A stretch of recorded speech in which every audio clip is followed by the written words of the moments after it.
బాబాసాహెబ్ అంబేద్కర్. నమస్తే రాచారి. తెలంగాణ వస్తే నాలంటోళ్ళకు ఉద్యోగాలు వస్తాయా? వస్తాయిరా చారి. తెలంగాణ వస్తే ఆకలి చావులు ఉండవా? ఉండవురా చారి. తెలంగాణ వస్తే పేదరికం పోతుందా? పోతుందిరా చారి. అయితే తెలంగాణ రావాలే. పెంచలేక బిడ్డ నమ్ముకున్న గౌరమ్మ సాక్షిగా, పద్మక్క లాంటి ఎంతో మంది అక్కల సాక్షిగా మలిదశ తెలంగాణోద్యమానికి నేను తొలి కాగడనవుతా. జై తెలంగాణ.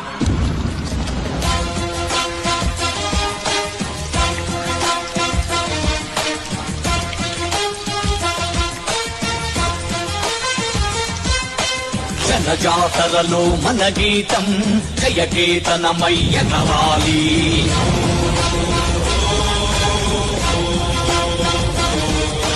జంఝామారుత జన నినాదమై జయ గంటలు మోగించా.